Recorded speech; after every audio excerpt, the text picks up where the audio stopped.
Gonna try something new, just skip over the intro. I don't think anyone even watches those. Bring us straight into the hands. This is a 1-3 session of Villa. Tough, but fun. A lot of fun. We got 5-4 spades in the cutoff. No one's done anything. We're gonna raise this up, make it about $12. So go ahead and do that. We got button, small blind, and big blind calls. So we're 4 ways to a flop, which comes down okay. 10-8-5 rainbow. Checks to me, no sense in betting this, is way too weak. Nice to have some pairs in our check range. And button goes for a small bet, $20. And the big blind also calls. And here I'm going to get a little bit out of line. Button's just betting so much. If he has pocket fours, he's going to bet here. So I'm going to try and punish that. We make it $80. We've got some backdoors to back us up on. Unfortunately, they both make the call. So I'm an idiot. We're hoping for a spade on the turn so we can just blast it all in. Does not come. It's the queen of diamonds, which does complete jack 9, one of the many straight draws. Checks to me, I am giving up here. So I just check it back, and surprisingly, button checks it back as well. So off to a river, which I'm a genius. It's a 5 of clubs, so we make trips on the river. We could still be behind here, but I think all things considered, I think we're doing pretty well. When it checks to us, I'm going to now jam for value. They both have about $200 behind, so I stick it all in.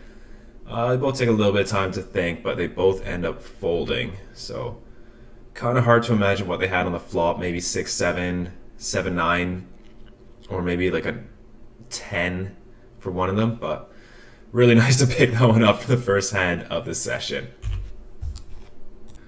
Alright, that 5-4 suit is a bit of a loose open. This time, we've got pocket aces. This is definitely a nice open. However, under the gun is open for us to $12. His stack isn't too large, so we're probably just going to ISO try to get it all in versus him. So when it folds to us, we make it $35. Hijack overcalls. He's got quite a bit of a stack. I think he covers us. And when it folds back round to the under the gun player, he ships it all in. I think for a little bit, and I don't know if I want to ISO or just call and invite the hijack in. But this player's a little bit crazy, and I think that even jamming, he could find a call with, some pocket pairs, just put me on ace-king. I jam, and he thinks for quite a bit, but does end up folding, and he did say he had pocket sevens, and he had pocket eights or higher, he would have called. Something with a bad beat bonus, but anyways, we go to a flop, heads up, jack 6-4, looks pretty good. 10 of diamonds, 7 of diamonds, a little bit dicey, but we are good. Very nice start to the session. Okay, a little bit of a downgrade from the aces, but we've got a cutoff limp and we've got king-jack offsuit on the button. I think it's definitely strong enough to isolate and play in position, so we make it 15. The big blind and the cutoff both come along for the ride. So 3 ways to a flop, which comes down 10-8-4 rainbow. I don't mind the bet here when it checks to us. There's a lot of backdoors we can barrel on. I decide to check it this time though. And we go to a nice looking turn, which is the king of hearts. Big blind checks, cutoff now bets $30, and right here my intuition is telling me just to fold. Like something's going on. I just think this is a clear fold, but that just sounds insane. So I toss in the call, big blind gets out of the way, we're off to a river, which is the 6 of spades, and cutoff makes the same bet for $30, and we're getting such a good price. Made it this far, we're going to toss in the call, and unfortunately it does show the king queen, so really hard to go with your intuition there. Like turn a king and fold it. I don't know. Okay, in this hand we've gone under the gun raise, and we've got 5-4 suited in the hijack. The under the gun player is the only other player at the table who isn't a recreational. We are 300 big blinds deep, and if I want to play this hand against him, it's going to have to be a raise. I wouldn't do it every time. This hand's way too weak, but I do like having some low suited connectors in my 3-bet range. So we make it 45, folds back to him, and he tosses in the call. Off to a nice looking flop. 8-4-2s. We got backdoor straight, backdoor flush draw, and middle pair.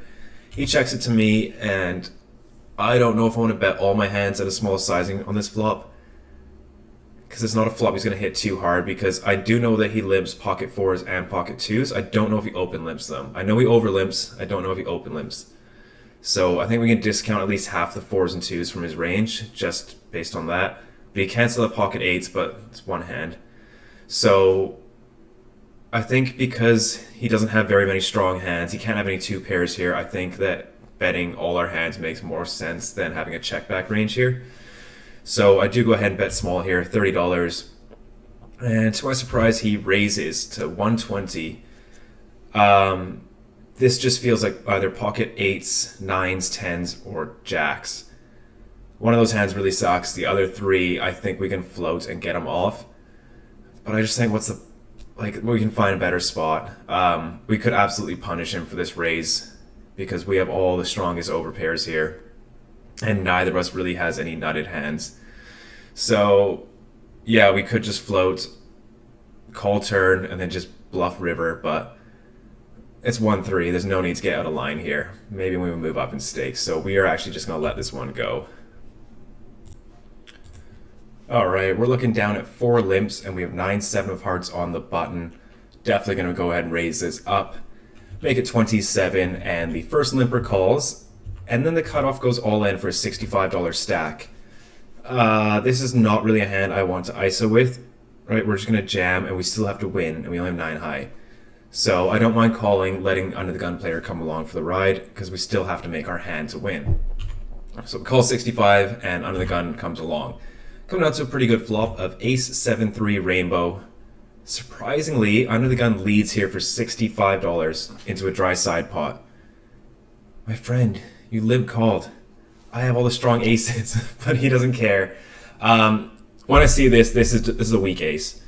So I kind of want to fold, but also, how's he really going to stand up against some turn and river bluffs? So we make the call. It's a really small bet as well. We can improve to 2 pair of trips. And turn's pretty nice. It's a 4 of hearts. He checks it, so he bets $75 now. And this is really small. Now, if the cutoff was not in the hand, I would just rip it here and I expect quite a few folds from his weak ace. But with a dry side pot, we still have to be cut off. So it just really sucks, but I think that we're kind of forced to only call here. Which we do, so we make the call, and we get down to a river, which is a 3 of diamonds, and he finally checks it over to us, and now the cutoff does something really weird. He flips over his hand right away, showing 5-3 of spades for river trips. So we are not winning side pot.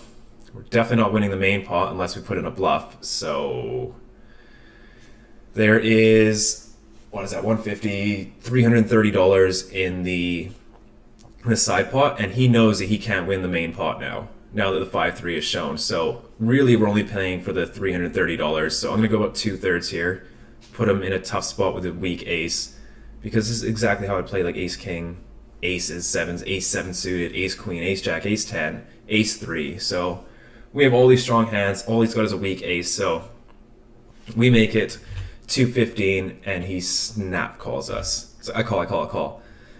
And yep, that's a weak ace. That's a weak ace, played really weird, bet into a dry side pot. Turns out he's actually a genius because he won another nearly $400 off us in a dry side pot. Oh my goodness. Live poker. Very next shuffle, we've reloaded, back up to $400, ready to battle, and we're playing the exact same player from last hand who bet into the dry side pot. We're facing a limp, and we got king 9 of spades.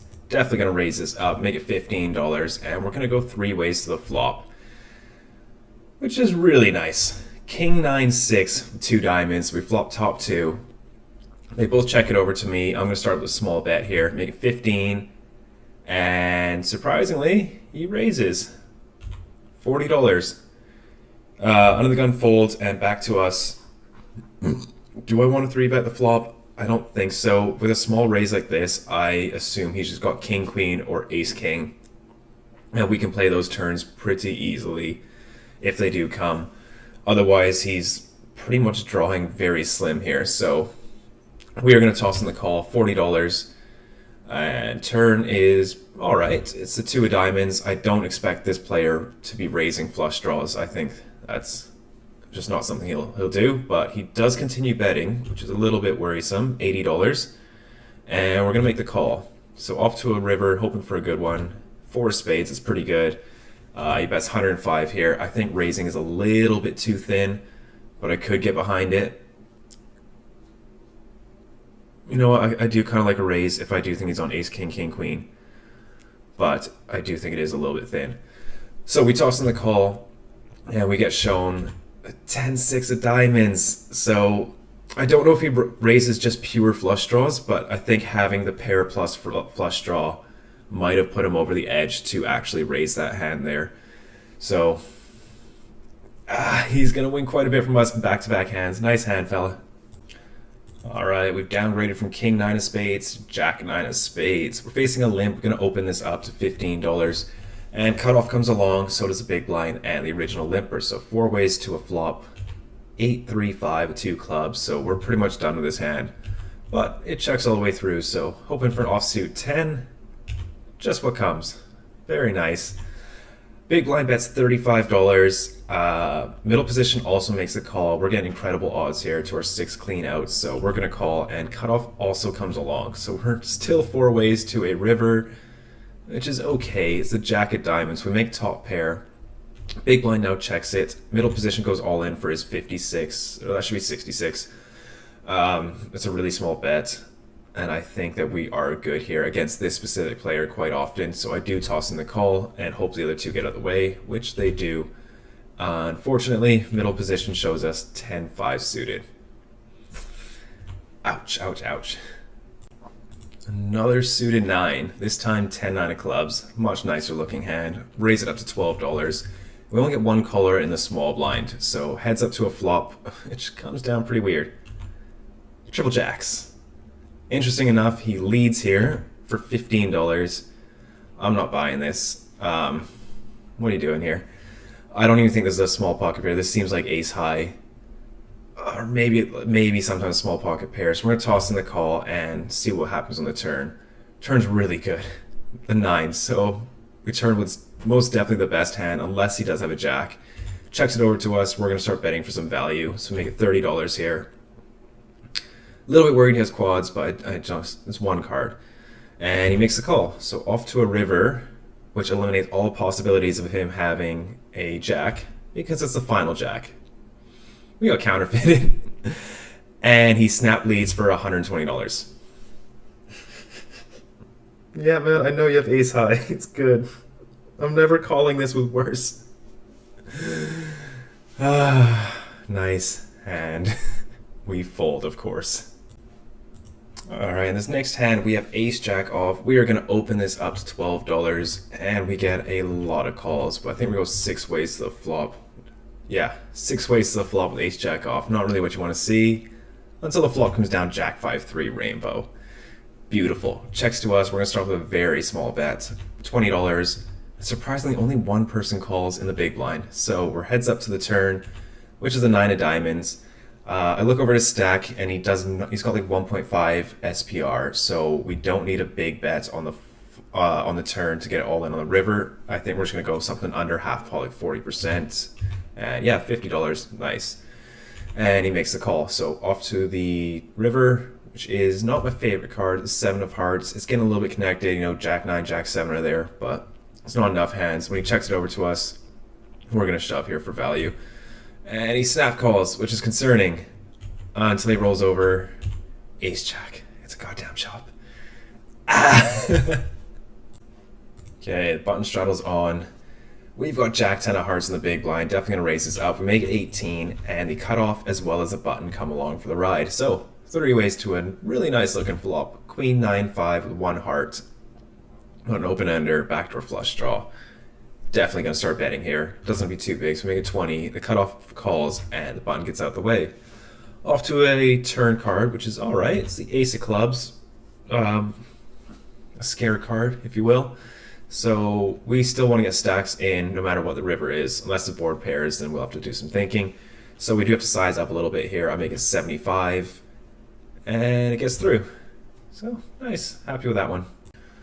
Alright, we've got ace 10 offsuit here in the big blind, and we are facing a raise from $16 from the cutoff. This player is in line for the 2-5, so against a rec I would not play this hand, but against this player, we're definitely going to go in for the raise here some of the time, not always, so I make it $60. The under the gun limper had called out a turn for $16, and they don't actually let them take it back at the casino. So now he's in for 16. So he just says, you know what, whatever, I'm gonna make the call. So he overcalls to 60, and the other two fold. So not really the result I want. I just kind of want to take down pre-flop, but we go to a pretty nice flop. Ace King 7 2 diamonds. This hand on this flop, I could mix between either checking or betting all my hands. I don't know which one I like more. I don't know. I think a small bet we fine, but we check it over to him and he checks back. So off to a hopefully safe turn, which is the 4 of clubs. That counts. Now we're going to want to start getting stacks in. Looks like about a half pot bet on each street should do the job. So bet $75. He thinks for quite a while, but unfortunately makes a fold. So, oh, one of my favorite hands, pocket kings. Open this up to $12 and we get the small blind and the big blind call. So we are in position 3 ways to a really nice looking flop of Jack 5-4 rainbow. Checks over to us. We're going to start with a bet. I'm going to size up here because the big blind in this hand is very call happy. So we make it $20, folds, and big blind makes the call. So off to a turn, hoping for something safe. It's pretty bad. Jack of clubs. He checks it over to us, and we're definitely going to check this turn back at a very high frequency. So we'll check it back. River is the 10 of diamonds, doesn't change too much. He kind of looks like he wants to bet, but then checks it over. I don't play too much into live tells like that. I just kind of ignore them. Most of my reads are from bet sizing tells and just some like player tendencies, like kind of what they do in that spot. Not really into like the whole reading people's eye movements or whatever. Over here though, this is a pretty thin value bet. Like we're only really targeting 9s through 6s and maybe the occasional 5 or 4. But I still think we should go for some value here. I make it $45. He doesn't think for too long and tosses in the call. Roll it over, hoping we're good. And we are. So really happy to make that extra $45 on the river there. I missed the recording for this hand. It's the first one on the vlog. Hopefully it doesn't happen again. We have 8-6 of hearts in the cutoff, or in the hijack. Definitely going to raise this up to $12. And the cutoff makes the call. So we're heads up to a flop, which comes down really nice. Got ace, queen, 10, 2 hearts. Going to start with a pretty big bet here. This is a board that favors my range, but it's a very well connected, it's a very connected board that could hit him as well. So definitely want to size up here, make it 20. And he tosses in the call. So off to a turn, which is the 5 of clubs. Doesn't change anything. Over here, I actually want to go like 2x pot, 2x pot to get all in on the river. I think this board type supports that. But if you start overbetting and use more than $100, players just assume you're trying to buy the pot every single time, and they just think you're on a bluff. So I actually kind of size down a little bit less than I'd like to bet here. I make it $90, and he just snap calls. Just snap calls. So doesn't sound good. We're off to a river, which doesn't improve our hands. The king of diamonds. But now there's a one-liner to a straight out there. And we are going to have a fair amount of Jack X here. We have Jack 9. We have a lot of Jack X of hearts. We also have flop straights with King Jack. Sometimes we have Ace Jack with the Ace of hearts. So we do have a few straights here, so we do need to find some bluffs, which are mostly going to be lower flushes, lower flush draws, because they just don't block any of the hands that he's going to call and overbet on the turn with. So we don't go too big. On boards that are pretty much either you have it or you don't, like double paired boards, 4 to a flush, 4 to a straight, you kind of use smaller sizings because either they have it or they don't. You know, it's a very small range, and if you use a really small sizing, you can also maybe get some value bets in with like hands like sets or some stronger 2 pairs. So I bet 80, and he just snap goes all in for 243. So, god damn it, nice hand, fella. Okay, we got 2 limps, and we have ace 8 of clubs and small blind. Easy raise here to 18. Big blind gets out of the way, and both the limpers do make the call. Off to a beautiful flop. Ace queen 6 with 2 clubs. You can mix between betting or checking here. Both are fine. Your hand's so strong. Whatever you do is going to make money. Just don't fold. Out of position, I do like to check a bit more. In position, I think I would bet this hand, but out of position, I'm going to lean more towards the checks, which I do. And it checks through, so we've probably got the best hand here. Turn is the 6 of spades. A little bit okay, but we're going to start betting here. Make it $20, and they both call. Off to a beautiful river. The 2 of clubs. Yes. Finally get there. We're going to size up, get some value here. $80 sounds good. Middle position does not like folding, so He does toss in the call, and then hijack goes all in for $3. Show our hand, and it's good. Middle position did flash a 6, so pretty lucky that he didn't raise the turn, because that would have been expensive for him. But happy to scoop this pot. Alright, facing 5 limps, we have 10-6 off in the big blind. We're going to go ahead and raise. No, we're not. We're going to check our option. And we go 6 ways to a okay flop. Queen 9-8 rainbow. So we flop a double gut shot, a 7 or a jack is a straight. We're just going to check this over. And then of course the button bets $10. Like these guys just bet, like this could be an 8, and he's going to bet because everyone else checked and he wants protection. Small blind also makes a call, so we are going to punish this. We're going to raise up to $40. Folds back round. Indeed, the button did just have, a low pair of 8s or something. Unfortunately, the small blind was trapping because he makes it $160. Yep. We're drawing to a chop here, so we're just going to fold. And he does show the Jack 10. I will admit, this is the first time in the vlog that I did get tilted, and I played this one hand, and then I was over it. But we've got 2 limps, and we have 5-3 suited in the cutoff, and we ISO to $18. Folds back round, the under the gun player calls, and the hijack is out of the way, so we're heads up with the player who doesn't fold. He did not come to the casino to fold. He is a call-playing machine. Jack 9 rainbow, that is a horrible flop.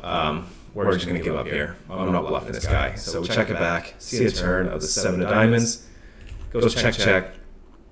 Rivers a 6 of spades, he checks it over, and we play the board, and I would bet a 7 here for value. So I'm not kidding, I would bet a 7 for value here.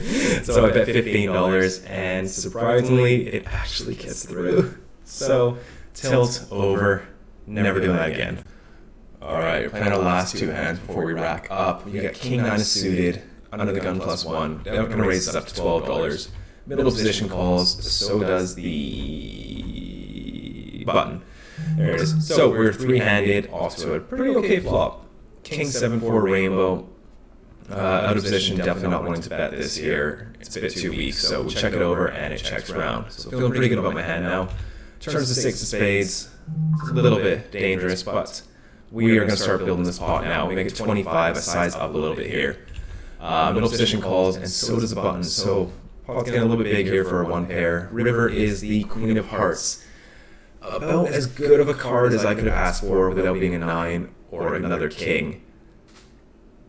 Like, I think Queen or Jack would probably be the best 2 cards that I could see. We are going to go for some very thin value here. Like, very, very, very thin. And we're going to size up. $80. Middle position, thanks for quite a while. And then he looks over the button and asks how much the button has behind. And now I'm hating my life. That does not sound good. That sounds like he's thinking of a jam. But he decides just on a call. Button only had like $26 behind and gets out of the way. I announce king. Not expecting to be good here all the time, but that's the point of thin value bets. But we show, and it's good. Very happy to pick that one off on our second to last hand. That is it for episode 14. That session was bleh. I think we still played decently well, but our hand reading skills were quite a bit off on that one guy. Could have played better, but the deck was pretty cold today. We're in the game for 11.05, out for 3.89 for a loss of 6.16. We started the bankroll this episode at 4.681, and at one point we were like $30-something away from hitting the $5,000 mark. We were this close, but we're going to end this episode on $4,065-ish, something around that range. So we got about another $1,000 to go until we get back to that 5% mark. I'll see you in the next one.